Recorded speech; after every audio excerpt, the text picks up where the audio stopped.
Welcome to the video. If you're excited for what's coming up, give it a thumbs up and make sure to subscribe. Let's jump into it. The scene transitions to a bustling mining operation set deep within a dungeon, where an excavation team works tirelessly to extract mana crystals from the cavern walls. The rhythmic clang of pickaxes fills the air as the miners labor under the dim, flickering glow of enchanted lanterns. One miner pauses, his frustration spilling out as his pickaxe strikes a dense crystal vein. "There's no end to this digging," he grumbles. "How did so many magic essence crystals accumulate in a dungeon that's supposed to be managed by a guild?" Another miner nearby stops mid-swing, using his sleeve to wipe the sweat beading on his forehead. "You ever wonder if the guild's got other ways to make money besides selling these crystals?" he asks, his voice tinged with suspicion. The two share a brief respite, their faces shiny with perspiration from the sweltering conditions. The first miner shakes his head, muttering, "Forget that. Did you see the E-rank kid they brought with us? What were they thinking, sending someone that green into a B-rank dungeon?" The second miner chuckles, his tone lighthearted. "Don't be so harsh. He's just a kid. It's refreshing to see someone that young working so hard." The first miner smirks, clearly unimpressed. "Don't tell me you're the one who put him on duty near the entrance, the safest spot. You always find a way to avoid the tough jobs, don't you? Meanwhile, I'm out here risking my neck." With a casual shrug, the second miner replies, "You caught me. But give the kid credit. His handcart's loaded with 4 times the usual haul. We should give him a hand when we're done here." The first miner sighs, shaking his head with a begrudging grin. "You're way too nice." As they talk, the scene pans to reveal handcarts piled high with glimmering mana crystals, the fruits of their relentless efforts. The cavern stretches out before them, its shadowy depths disappearing into dark, twisting pathways that seem to lead deeper into the unknown. The scene transitions to Suho, standing resolutely before a group of demons in the depths of the dungeon. His sharp, unwavering gaze locks onto Moru, the leader of the group. Suho's stance is calm, yet deliberate as he carefully sizes up his opponent. From the shadows behind him, Moru, his loyal companion, emerges with urgency in his voice. "Young master, that guy's magic power," Moru begins, his tone laced with concern. "I can feel it," Suho interjects, his voice steady but firm. "My sensory stats have sharpened." Suho's eyes narrow, his focus on Moru unbroken as he silently assesses the demon's formidable strength. "This demon's power is on par with an A-rank hunter," Suho muses internally, drawing a comparison to Randolph, the powerful adversary he once faced in the Pyramid Field dungeon. As tension builds, Suho's fists clench, his expression hardening. His thoughts race, piecing together the mystery of the dungeon and the forces at play. The Hunter Association must have had a significant reason for ordering the Grim Reaper Guild to clear this field dungeon, he concludes. "That's why I joined the excavation team, to uncover the truth. But if the association's interest in Lee Minsung grows, it will complicate my efforts to track down the interim apostle." Turning his full attention to Moru, Suho's voice cuts through the air like a blade. "Where is the apostle?" he demands, his tone commanding and unyielding.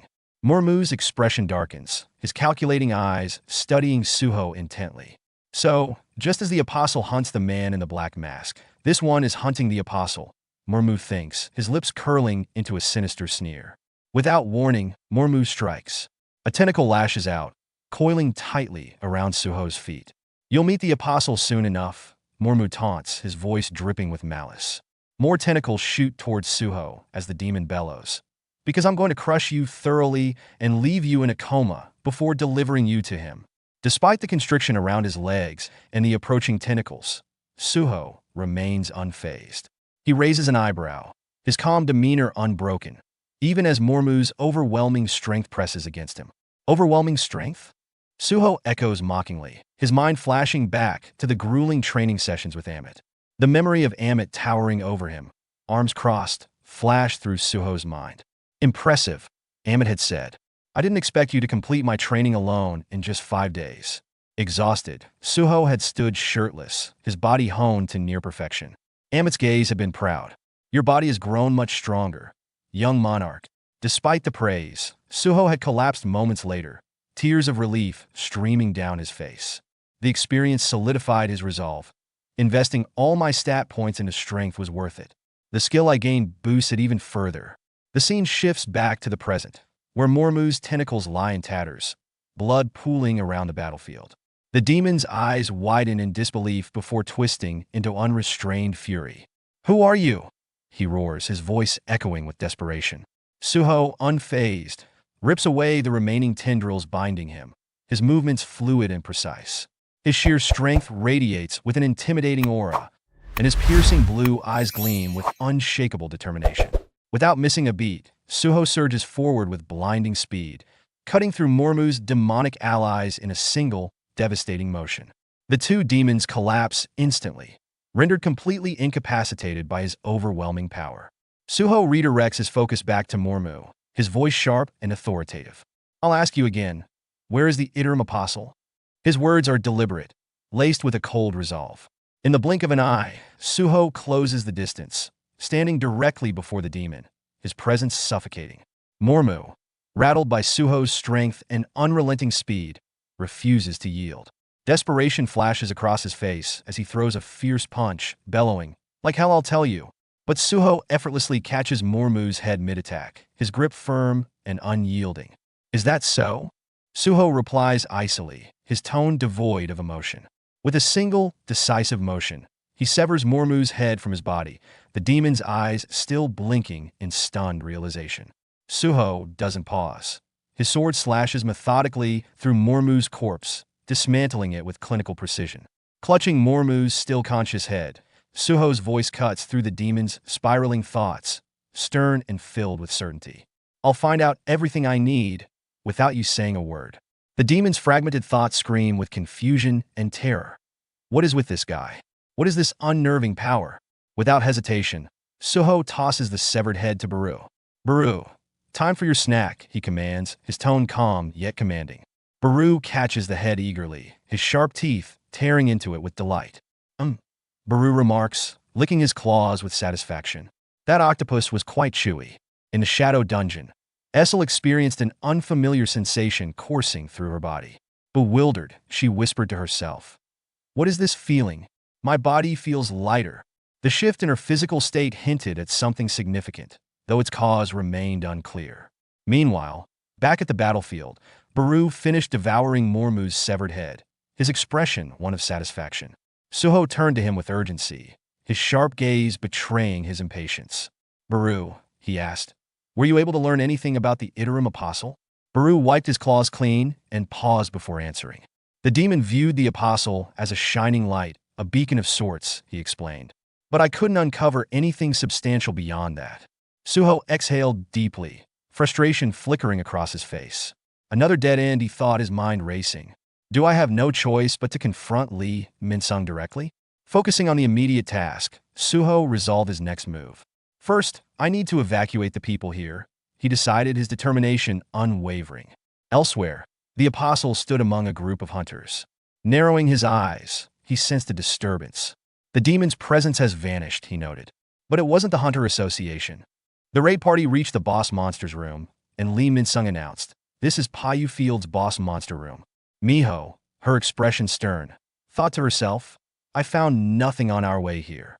Isn't this supposed to be where Stardust is produced?" Noticing her unease, Lee Minsung smirked sinisterly. Telepathically, he conveyed to the Apostle, "We canceled the plan to brainwash the hunters. Everything will end smoothly." The Apostle's cold voice responded, "That will not do." Miho firmed her resolve. "Let's go in," she declared. Behind her, however, a sinister betrayal was unfolding. Lee Minsung's face twisted in shock as the Apostle's words sank in. His eyes widened, fury bubbling to the surface as his teeth clenched tightly. "What are you saying?" he demanded, his voice shaking with anger. The Apostle, unbothered, replied in an icy, detached tone, "Didn't I already tell you? I'm turning all the hunters in this party into my followers." With a swift motion, he thrust a concentrated stardust crystal into the back of Lee Minsung's neck. Panic replaced disbelief as Lee Minsung felt the foreign energy seep into him. He struggled desperately, but his resistance was futile. The Apostle leaned in close, his voice low and chilling. "To stand with us, you must possess value. Working with an A rank like you to take down an S rank, like I'm Taijio, was always a curious choice. Don't you see? You were never my equal, only a tool." The Apostle's words sliced through Minsung like a blade. His fury surged, and his crimson eyes glinted dangerously as his teeth ground audibly. S-rank this again? Did you think I'd let myself be brainwashed by the likes of you? He growled, his voice a mix of rage and despair. But before he could act, his surroundings shifted. The world dissolved into nothingness, a boundless void of silence and emptiness. A single yellow light hovered above him, pulsating with an eerie rhythm. Confusion clouded his mind as he stared at the light. The moment his gaze locked onto it, his eyes began to change, glowing yellow and etched with a cross, a symbol of the Apostle's complete dominance. His body froze, refusing his commands. The light's energy surged through him, and a commanding voice echoed in his mind. Move as the Supreme One desires. No matter how hard he tried, he couldn't resist. Trapped in his own body, he stood motionless, a prisoner within himself, a living puppet. In an instant, the scene returned to the present. Lee Minsung stood eerily still, his eyes shut, his expression devoid of life. Slowly, his eyelids parted, revealing the glowing yellow eyes of one who had succumbed entirely. His body no longer belonged to him.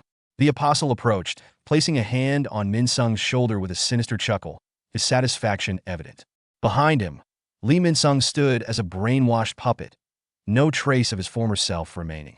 Turning his cold gaze to Miho, the Apostle's lips curled into a smug smirk. Now then, he said, his voice dripping with malice. Let's move on to the next one. We've got plenty more where that came from. Hit the subscribe button and stay tuned for even more amazing content.